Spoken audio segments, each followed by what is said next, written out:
반갑습니다.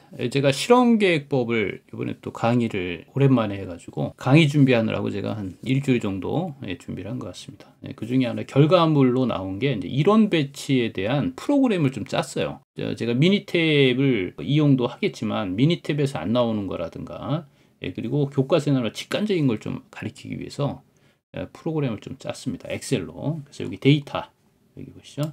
데이터를 가져왔습니다. 그래서 요거를 한번 비교를 하면서 설명을 드리고요. 이론 배치에 대한 이 프로그램을 엑셀 파일을 제가 공유하도록 하겠습니다. 먼저 하시는 방법을 알아야 되니까요. 가상으로 한번 해보도록 할게요. 먼저 여기 보시면 요새 백종원 선생님 아주 핫하시죠?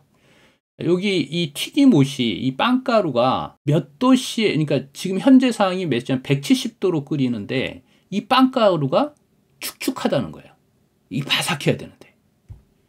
그럼 이걸 몇 도씨로 해야 되는지를 실험으로 한번 알아보고 싶다는 겁니다.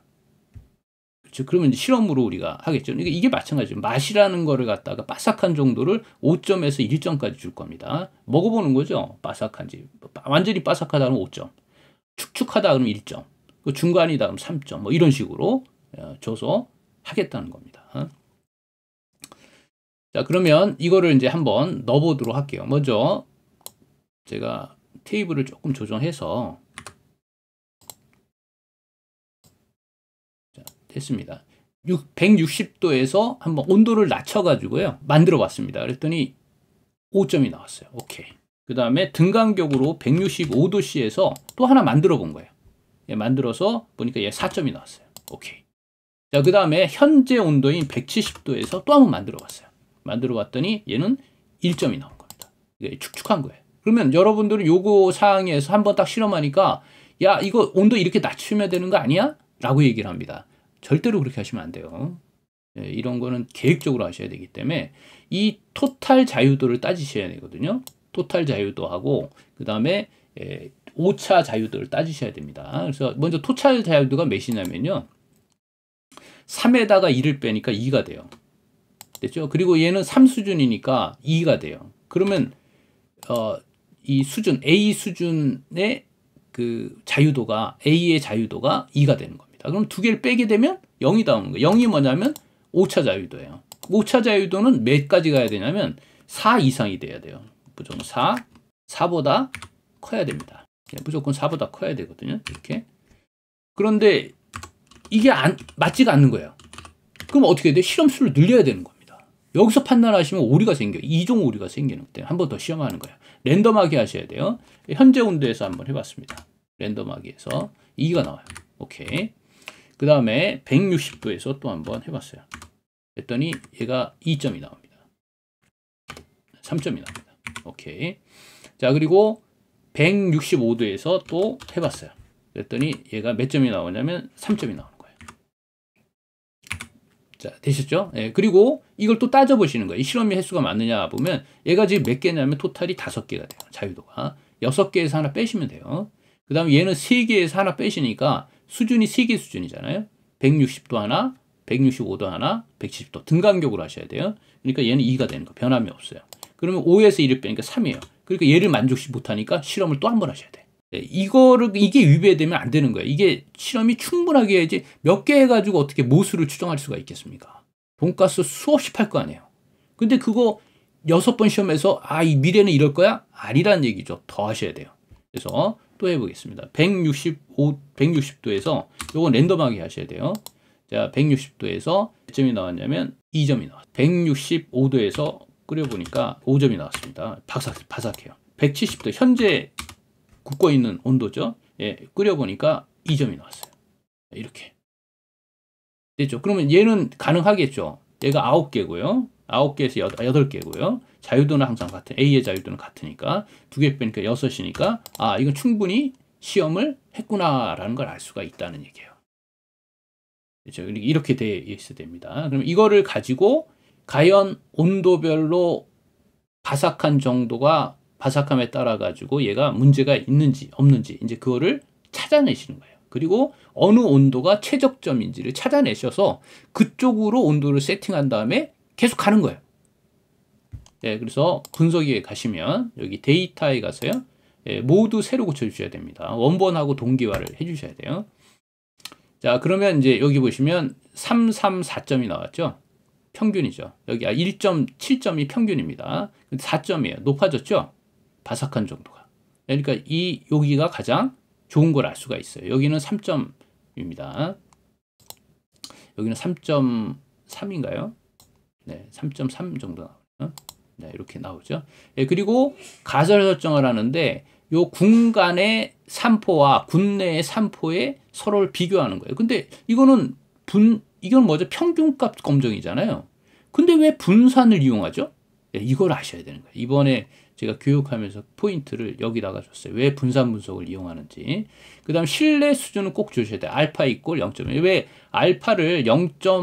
그러니까 이 유의 수준을 0.5로 0.5%로 뒀거든요. 이거에 의해서 1종 오류가 결정이 나요. 이걸 너무 크게 하면 또 2종 오류가 너무 커지고요. 적당히 하셔야 돼요. 자, 그리고 이제 분산 분석을 하니까요. FB가 이렇게 나와요. 이게 어떤 것보다는 크냐 작느냐를 따지는 겁니다. 여기다 보시면 크냐 작냐를 따지는 거죠. 네. 자, 그리고 얘를 이제 95% 신뢰 수준은 유의하지 않은 거로 나와요. 그렇죠? 그러니까 90%로 좀 낮춰볼게요. 이게 실험 횟수가 작으니까. 근데 유의하다라고 나오죠. 그러면 유의하다라고 나오는데 그러면 최대로 얘는 최소값이 되겠죠. 망소 특성을 제가 망대 특성이 되겠죠. 망대 특성. 그러니까 얘가 나오는 거예요. 예, 160도니까 5도만 낮추면 얘가 바삭함 정도가 굉장히 높아진다라는 거예요. 예, 그러면 90%의 신뢰 구간은 어떻게 되느냐 그러니까 얘는 2.7점에서 5.2점까지 5점까지 나온다라고 보시면 되겠죠. 요 사이에서 나온다. 그렇죠? 예. 지금 현재 간의 차는 어떻게 되느냐 이게 마이너스가 나오기 때문에 차의 구간은 의미가 없습니다. 예, 그리고 여기 보면 전체 목평균은 어떻게 되느냐 그래서 지금대로 만든 다음에 2점에서 4.4가 나온다라는 거죠. 오차항에 대한 추정값. 예, 그 다음에 얘가 변량인자라 그러면 온도가 아니라 다른 거라면 이 변량이 이제 추정값은 이렇게 나온다라는 겁니다. 그래서 요거는 해당 사항이 없지만 강의를 위해서 다 만들어 놨습니다. 그럼 이거를 이 데이터를 자, 제가 컨트롤 C에서요. 여기는 제가 평가판을 지금 쓰고 있습니다. 여기 미니 탭이죠. 쓰니까 좋네요. 자, 여기 보시면 새로 만들기가 있는데요. 워크시트에서 새로 만들어 보겠습니다. 여기다가 컨트롤 V. 그리고 좀 이상하지 않나요, 여러분들? 우리가 보니까 맨 이거 열로 놓잖아요. 왜 열로 놓을까요? 궁금하지 않으세요? 여기 클릭하시고. 근데 이게 요번에 보니까 평가판에서 바뀌었더라고요. 열로 안 놓고 매트릭스로 놔도 할 수 있게끔. 엑셀에서는 매트릭스로 놓게 돼 있죠. 자, 여기 보시면 분산 분석이라는 게 있고 이론 분석이죠. 이론. 그 다음에 여기 클릭하시면 이제 얘는 리절트는 얘, A는 A. 요거 머리글은 변하시면 안 돼요. 별도의 열이 있는 게 아니라 한 열에 여기 별도의 열에 있다. 그러니까 얘하고 얘가 열이 틀리다는 얘기입니다. 옵션에 가서 95% 양축 구간이죠. 아까 제가 얘기했던 95% 신뢰 구간 얘기하는 거고요. 비교값에 가서 여기 평균차에 대한 그림, 아까 평균차 그림 했죠. 그리고 여기 5%가 아까 그 유의 수준을 얘기하는 거예요. 이게 1종 오류를 감안할 때 가장 좋은 게 5%입니다. 그리고 그래프를 그려보겠습니다. 그래서 4개 다 그릴게요. 요거는 왜 그러냐면 내가 여기 강의에서는 없지만 잔차에 대한 오차가 실험이 끝나고 나서 5차 항에 대해서 검증을 좀 해주셔야 돼요. 왜냐면 이 실험이 잘 됐는지 안 됐는지 평가하기 위한 겁니다. 자, 요거는 제가 생략을 했고, 자, 결과값 이렇게 나오게끔 하고 저장, 적합도 하고 잔차. 그러니까 적합도 하고 여기 적합도가 평균이 돼요. 평균, 그러니까 160도에서 평균. 그 다음에 잔차는 평균에서 얘를 뺐을 때를 잔차라 그래요. 그래서 이 잔차 두 개를 빼게 되면 이 잔차가 랜덤해야 돼요. 그래야 좀 5차 항에 실험이 잘 됐구나라고 판단하는 겁니다. 자, 그리고 확인 누르시고, 그러면 여기에 이제 분석표들이 쭉 나오죠. 얘가 비교를 한번 해볼까요? 네, 여기 보시면 유의 수준 해가지고 F값이 여기 F값이 0.05보다 크죠. 아니 10%보다 작잖아요. 그렇죠? 네, 10% 작다라는 걸 알 수가 있죠. 그러니까 얘는 10%일 때는 유의하지만, 그렇죠? 네, 유의하지만 5%일 때는 유의하지 않다라는 거죠. 이때는 유의하지 않다. 여기 별이 안 뜨지 않습니까? 네. 10%일 때는 유의하다라는 거죠. 그러니까 현장에서 판단하기 나름입니다. 5% 할지 10% 할지는. 그리고 제가 여기는 5%로 잡아볼게요. 비교를 해야 되니까. 아까 좀 10%로 바꿨어야 되는데. 예, 자, 그래서 이렇게 해서 비교를 해보면, 이제 요거는 생략하고요. 이게 뭐냐면, 위에 있는 얘죠. 됐죠? 예, 얘고. 얘가 밑에 있는 거는 반복수입니다. 자, 그 다음에 얘는 정규, 이게 이제 잔차도. 히스토그램이 나와야 되고요. 예, 요거는 왜 그러냐면,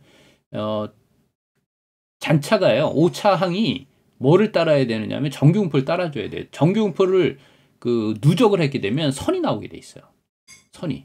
그 선에 인접하면 정규를 따른다라고 판단하는 겁니다. 그렇죠? 근데 여기에서 안 나오는 것들이 몇 가지 있지 않습니까? 뭐 물론 제가 못 찾을 수도 있지만 여기 점추정. 네, 이거 점추정도 여기 나오는데 수중 간의 점추정. 여기 제가 그걸 안 한 것 같아요. 여기 있네요. 점추정. 나오죠? 예, 그리고 이제 요거는 간격. 그럼 요걸 얘기하죠. 요거. 맞죠? 2.389, 0.01이 조금 틀리네요. 네. 그리고 여기 오차항, 95% 오차항에 대한 거. 그 다음에 얘하고 얘를 뺐을 때, 여기 마이너스가 나오면 의미가 없습니다. 예, 근데 얘는 뭐를 빼줘야 되냐면요. 3수준일 때, 170도일 때하고, 여기 클릭해서 165도일 때를 빼줘야 돼요. 그렇죠? 예, 얘하고 얘. 근데 거꾸로 한번 해볼까요? 거꾸로 165도하고 170도의 마이너스가 나오니까요. 그럼 얘는 어떻게 돼 있어요? 이게 그러면 지금 170도에 현재 170도에서 165도로 바꾸게 되면 약 이 정도의 효과가 있다라는 거죠. 그렇죠? 예. 자, 이렇게 해서 제가 요거는 제가 배포를 하도록 하겠습니다. 요 엑셀 파일은. 그리고 여기에 보시면 이게 비밀 여기 걸려 있어요. 더블 클릭해 보시면 아시겠지만 보호가 걸려 있거든요. 해제하는 방법은 여기 검토에 가시면 그냥 바로 여기 시트 보호라고 되어 있는데요. 자, 검토에 갑니다. 그럼 여기 시트 해제 그냥 이거 누르시면 돼요. 그럼 클릭하면 어디서 땡겨 왔는지 어떤 수식을 썼는지가 다 나옵니다. 됐죠? 요거는 그냥 그래서 비밀번호를 안 걸어놨습니다. 그냥 보호만 하게끔 만들어놨고요. 예, 그리고 또 여기 보시면 카이 제곱 분포표도 하고 F 분포표 같은 거를 여기다 숨겨놨어요. 예, 숨겨놨으니까. 그리고 피벗 테이블도 숨겨놓은 겁니다. 항상 여기 데이터 새로 고쳐주셔야 돼. 이렇게 해서 고쳐주셔야 되고 숨겨놨는데 그 숨기는 걸 찾는 방법은 여기 마우스 우클릭 하시면요. 코드 보기가 있어요. 코드 보기에 가시면 여기 보시면 지금 버퍼하고 표라는 게 숨겨져 있잖아요. 그렇죠? 버퍼에 가서 여기 2로 되어 있는 거를 1로 고치시면 돼요. 마이너스 1로. 표도 마찬가지 클릭하시고 마이너스 1로 고치시면 돼요. 그리고 닫으시면 여기에 이제 버퍼하고 표가 나오는 걸 알 수 있죠. 예, 그럼 여기가 뭐냐면 F 분포표고요. 여기가 T 분포예요. 예, 그리고 여기가 카이 제곱 분포표입니다. 왜? 기존에 이런 식으로 놓으면 안 되죠. 그렇죠? 이런 식으로 해서 놓으면 이건 아날로그 방식이잖아요. 이거 다시 다 역전해 가지고 만든 겁니다. 그렇죠? 이거 절대 그렇게 하시면 안 돼요.